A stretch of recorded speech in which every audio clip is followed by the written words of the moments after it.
वसुपाल तेजपाल ने साधु साध्वियों का संरक्षण भी जोरदार किया था। और विशाल राजा, उसका मामा जरा दिमाग से खुरापाती था, जैन साधुओं का दुश्मन था। एक बार एक महाराज साहब ने पहली मंजिल से काजा यानी कचरा सुपड़ी में लेकर के नीचे आकर के डालने के बजाय ऊपर से ही फेंक दिया। संयोग से नीचे से विशाल राजा के मामा का गुजरना और ऊपर से कचरा गिरना, जैसे ही कचरा मस्तक पर गिरा मामा की छटक गई। मामा ताव देखे ना ताव। गर्मी यूं भी पहले मामा होने के नाते, अपने भांजे के राजा होने के नाते थी, अब उनको बदला लेने का अवसर मिल गया। जैसे सीढ़ी से ऊपर चढ़े, सामने बालमुनि को सुपड़ी हाथ में लिए हुए देखा, एक झापट लगा दी बालमुनि को कि नालायक, पता नहीं चलता है, कचरा मेरे मस्तक पर फेंकता है। बालमुनि तो रो पड़े, छूटे थे 8 साल के, जोर जोर से पापू रोने लगे। पूरे साधु समाज के अंदर हाहाकार मच गया। तब भी किसी भी साधु भगवंत ने प्रतिकार नहीं किया। कहा माफी मांगते हैं, बालमुनि से गलती हो गई हो तो माफी मांगते हैं। कुछ ही क्षणों में यह बात हवा की तरह, आग की तरफ फैली और वस्तुपाल तेजपाल तक पहुंची। वे कहीं देशांतर गए हुए थे। दोनों ने वहां समाचार सुनते ही घोड़े भगाए, बिना रुके बिना खाए पिए सीधे ही उपाश्रय पहुंचे। उपाश्रय में आए तब तक तो पसीने से लथपथ थे। उन्होंने महाराज साहब से पूछा क्या हुआ। बड़े आचार्य भगवंत ने कहा शांति से बैठो, उतावल मत करो, गुस्सा होने की आवश्यकता नहीं है, अपनी ओर से छोटी गलती हुई है। बालमुनि ने उतावल में कचरा लेकर, काजा लेकर उपाश्रय साफ करके, जो कचरा नीचे जाकर आंखों से देखकर दृष्टि पड़ी लेन करके फिर फेंकना चाहिए, उतावल में ऊपर से फेंक दिया। और तभी नीचे से विशाल राजा के मामा गुजर रहे थे, उनके माथे पर थोड़ा कचरा पड़ गया। इस बात से वो गुस्से हो गए। उन्होंने ऊपर आकर बालमुनि को एक झापट लगा दी। इतना सुनते ही वस्तुपाल और तेजपाल दोनों की आंखें खून से लथपथ हो गई, लाल सुर्ख हो गई। दोनों ने वही तलवार बाहर निकाली।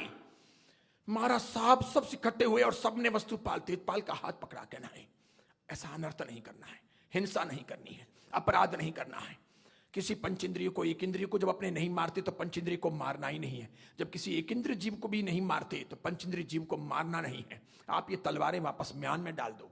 वस्तुपाल ने कहा नहीं महाराज साहब, ऐसा कभी नहीं होगा। हम दोनों के जिंदे जी ऐसा कभी नहीं होगा कि कोई हमारे महामंत्री या सेनापति होते हुए झापट लगा दे साधु को और हम जिंदे रहे। ये संभव नहीं। या तो उसे शिक्षा देंगे या हम दोनों मौत को प्राप्त करेंगे, हम जिंदे नहीं रहेंगे। महाराज साहब ने कहा हम अनुनय भी नहीं करते हैं, आप ये मत कीजिए। तो कहा ठीक है, आप हमारे गुरु हो और हमें इतनी शिक्षा दीक्षा देते हो, इसलिए एक बात कहते हुए जाता हूं कि इस तलवार को खून पिए बिना तो मैं अंदर भेजूंगा नहीं। इस तलवार को खून पिए बिना तो अंदर भेजूंगा नहीं, पिलाऊंगा ही खून तो। लेकिन आप साधु भगवंत तो गुरु हो और बीच में आ रहे हो और हाथ पकड़ रहे हो, इसलिए इतना वचन देता हूं कि उसका सर कलाम नहीं करेंगे, उसको खत्म नहीं करेंगे, जिंदा रखेंगे, लेकिन शिक्षा तो देंगे। सीधे ही दोनों पहुंचे।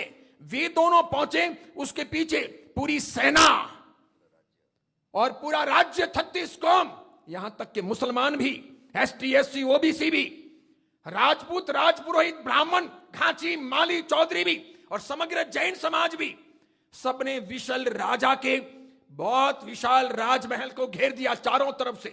किलोमीटर किलोमीटर तक मात्र माथे ही दिखे, इतने लोग, यानी चुटकियों के मोल अभी राजा भी उड़ जाएं। और वस्तुपाल तेजपाल वो सेनापति और महामंत्री थे जिनके चरणों में गुजरात के 4 राजा नीचे बैठते थे। कभी राजा के चरणों में सेनापति महामंत्री बैठते हैं, ये तो हमने पूरी दुनिया में सुना और समझा है, लेकिन किसी महामंत्री और सेनापति के चरणों में राजा बैठे तो आप समझ सकते हो ताकत कैसी होगी, शक्ति और क्षमता कैसी होगी, सामर्थ्य और बुद्धि कैसी होगी, पुण्य का बल और बुद्धि का बल कैसा होगा। उतने बावजूद भी नीतिमत्ता कैसी होगी। वो अभिमान के पुतले नहीं थे, सरलता के भंडार थे, विनय के आधार थे, उनके पास में बहुत कुछ था और उनकी आराधक बुद्धि थी, विराधक बुद्धि नहीं थी। वे तो रोज सामायिक प्रतिक्रमण, पूजा पचकान करने वाले लोग, वे असामान्य लोग थे। क्या उनकी माओ ने उनको जना था? धन्य है ऐसी जन्मदात्री को। जरूर मजबूरी में उसे अपनी जिंदगी के गुजर बसर के लिए पुनः विवाह करना पड़ा, इसलिए वस्तुपाल तेजपाल पर यह लांछन लगा कि वे विधवा के पुत्र हैं। राजा विशल राजमहल के दरवाजे पर हाथ जोड़कर खड़े थे। कहा, वस्तुपाल तेजपाल, मामा की तरफ से मैं माफी मांगता हूं। पहली बार यह गलती हुई है, दोबारा कभी नहीं होगी। मुझे माफ कर दो, उन्हें माफ कर दो। ऐसा बदला मत लो। हम तुम्हारे साथ हैं और तुम पर हम भरोसा करते हैं। विशल राजा को कहा वस्तुपाल ने कि ठीक है, उसे यहां हाजिर कीजिए। हम आपको वचन देते हैं कि सर कलाम नहीं करेंगे, लेकिन यह हमारा व्यक्तिगत नहीं, हमारे परिवार का अपमान नहीं। यह हमारा व्यक्तिगत अपमान नहीं, हमारे परिवार का अपमान नहीं, हमारे छोटे से समाज का अपमान नहीं, हमारे धर्म का अपमान है। हमारे गौरव को खंडित करने की कोशिश की गई है। हम शर्त के आधार पर मंत्री बने थे कि हम धर्म को मॉर्गेज नहीं रखेंगे। यहां हम धर्म के सिद्धांतों को गया गुजरा नहीं समझेंगे, उसे प्रमुखता देंगे, प्रधानता देंगे। और हमने न्याय नीति का शासन मंत्री और सेनापति बनने के बाद अब तक चलाया है।